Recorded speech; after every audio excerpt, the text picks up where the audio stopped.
సంవత్సరం, ఇంకో పక్క సంక్రాంతి. ఈ సందర్భంగా మనం అందరం సంకల్పం చేయాలి. ఈ సైకో ప్రభుత్వాన్ని ఇంటికి పంపించి మళ్ళీ మంచి రోజులు రావాలని, అందుకే ఈ రోజు నేను పెట్టిన కార్యక్రమం చూస్తే ఆ రోజు ఎన్టీ రామారావు గారు తెలుగుదేశం పిలుస్తుంది రా కదిలి రా అని పిలిపించారు.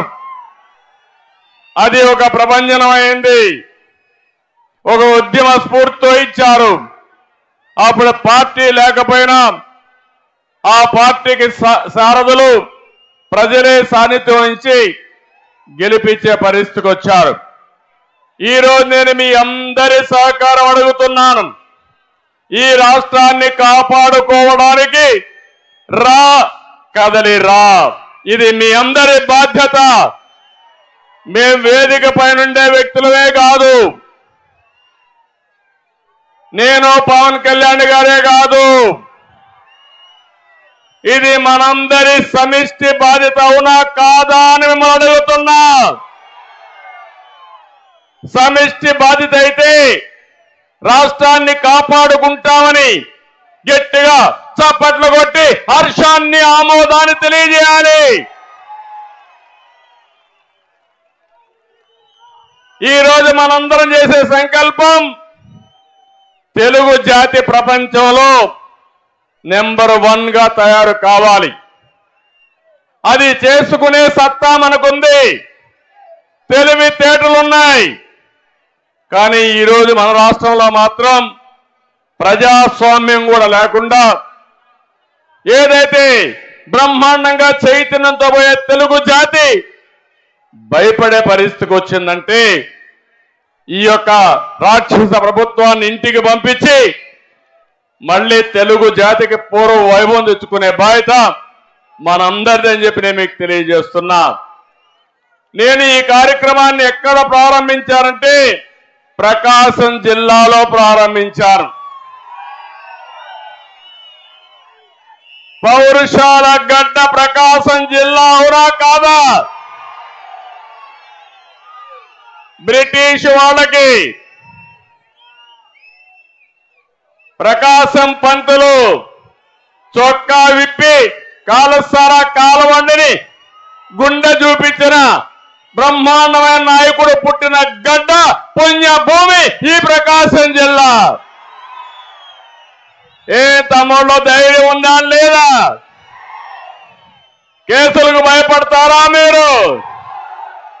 సైకోకు భయపడతారా మీరు? ఇంకో పక్క ప్రకాశం జిల్లా ఒంగోలు గిత్త.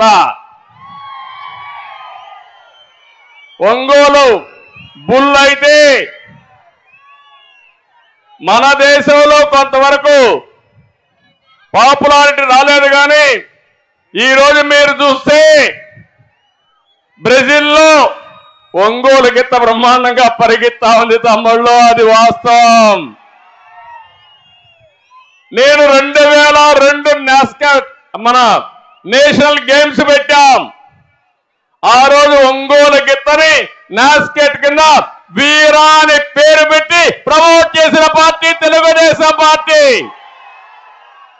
ఈ రోజు ఏదో నేను మీకు చెప్పడం కాదు, 2002 అంటే 21 సంవత్సరాల కంటే ముందు ఈ ఒంగోలు గిత్తని ప్రమోట్ చేశామంటే ఆ విషయం మీరు గుర్తుపెట్టుకోవాల్సిన అవసరం ఉంది. ఒక్క విషయం ఈ సందర్భంగా మీ అందరికి తెలియజేస్తున్నా. నేను చిన్నప్పుడు చూసా, ఎద్దులే సర్వస్వం. అప్పుడు ఈ యొక్క కారులు లేవు, విమానాలు ఇన్ని లేవు, కరెంటు కూడా లేదు. ఎద్దులతోనే మడకలు దున్నాలి, దుక్కి చేయాలి, ఎద్దులతోనే కప్పిలు తీయాలంటే నీళ్లు పైకి తీయాలి.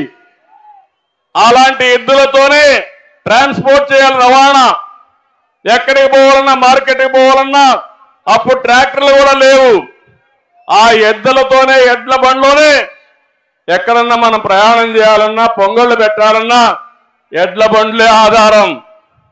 అలాంటి రోజుల నుంచి ఈ రోజుకి మార్పు చూస్తే కార్లు వచ్చాయి, డ్రైవర్లెస్ కార్లు వచ్చేసాయి. కారులో డ్రైవర్ కూడా అవసరంలా. కారు ఎక్కి కంప్యూటర్ ఆన్ చేస్తే ఏ ఊరికి పోవాలో ఏ ఇంటికి పోవాలో నేరుగా వెళ్ళే రోజులు వచ్చాయి. కానీ ఇంకా పేదరికం ఉంది తమ్ముళ్ళు. ఆ విషయం మీరు గుర్తుపెట్టుకోవాల్సిన అవసరం ఉంది. మన భవిష్యత్తు మన చేతుల్లో ఉంది, అవునా కాదా అని మిమ్మల్ని అడుగుతున్నా. అలాంటి భవిష్యత్తుకు నాంది పలకాల్సిన అవసరం మనందరి మీద ఉంది. ఇంకో పక్క ఇదే ప్రకాశం జిల్లా గెలాక్సీ గ్రనైట్. ప్రపంచమంతా ఎవరైనా మంచి ఇల్లు కట్టాలంటే, మంచి గ్రనైట్ వేయాలంటే అదే గెలాక్సీ గ్రనైట్. నేను ఆ రోజు ముఖ్యమంత్రిగా ఉండి అపోజిషన్ లో ఉంటే జనార్దన్ రెడ్డి గారు ముఖ్యమంత్రిగా ఉండి మొత్తం అమ్ముకోవాలని చూస్తే దాన్ని గట్టిగా పోరాడి కాపాడిన పార్టీ తెలుగుదేశం పార్టీ. ఈ రోజు ఏమవుతుందో చూడండి. అక్కడ గెలాక్సీ గ్రనైట్ మొత్తం కడప నుంచి పులివెందల నుంచి వచ్చి జగన్ అండ్ కంపెనీ దోచుకునే పరిస్థితికి వచ్చారు. ఇంకో పక్క ఈ కనిగిరి సభ ద్వారా పిలిపిస్తున్నా, సైకో పాలన పోవాలి, సైకిల్ పాలన రావాలి. ఆ పిలుపుకు మనందరం కూడా సిద్ధం కావాల్సిన బాధ్యత ఉంది. ఈరోజు నేను మీ అందరికి విజ్ఞప్తి చేసేది ఒకటే. ఈ రాష్ట్రంలో 5 కోట్ల ప్రజలకి, తెలుగువారు ప్రపంచం మొత్తం 10 కోట్లున్నారు. అందులో 5 కోట్ల మంది తెలంగాణలో, ఇతర రాష్ట్రాల్లో, ఇతర దేశాల్లో ఉన్నారు. 5 కోట్ల మంది మన రాష్ట్రంలో ఉన్నారు. ఇంకో పక్క మీరు చూస్తే కనిగిరిలో ఉండేవాళ్ళు ఇక్కడ పేదరికంలో ఉన్నారు. కనిగిరి వదిలిపెట్టి హైదరాబాద్కు పోయినా, బెంగళూరుకు పోయినా, కనిగిరి నుంచి పోయిన వాళ్ళు బ్రహ్మాండంగా ₹1 సంపాదించారు. దానికి కారణం మీరు ఒక్కసారి ఆలోచిస్తే, అలాంటి అవకాశాలు ఇక్కడ క్రియేట్ చేసి ఈ వెనుకబడిన ప్రాంతమైన కనిగిరి బ్రహ్మాండంగా అభివృద్ధి అవుతుంది. అదే హామీ ఇస్తున్నా. తప్పకుండా దశ దిశ కనిగిరికి మార్చే బాధ్యత తెలుగుదేశం పార్టీ తీసుకుంటాం. ప్రభుత్వం అనేది 5 సంవత్సరాలకు ఒకసారి మ్యాండేట్ ఇస్తారు. మీరంతా మీరు అనుకుంటే ప్రభుత్వాన్ని ఎన్నుకుంటారు. ఎన్నుకున్న ప్రభుత్వం ఒక ట్రస్టీగా ఉండాలి, ప్రజలకు మంచి చేయాలి. 5 సంవత్సరాల తర్వాత మళ్ళీ ప్రజల్లోకి వచ్చి నేను ఈ పనులు చేశానని చెప్పే ధైర్యం ఉండాలి. నేను అడుగుతున్నా, ఈ 5 సంవత్సరాల్లో మీకెవరికైనా న్యాయం జరిగిందా అని మిమ్మల్ని అడుగుతున్నా. ఏ ఒక్క వ్యక్తి జీవన ప్రమాణాలు పెరిగాయా అని మిమ్మల్ని అడుగుతున్నా. ఇదే సమయంలో తెలుగుదేశం పార్టీ సిద్ధాంతం అభివృద్ధి, సంక్షేమం. ఈ రెండు కూడా 2 కళ్ళు లాంటివి. అందుకే సైకిల్కి 2 చక్రాలు.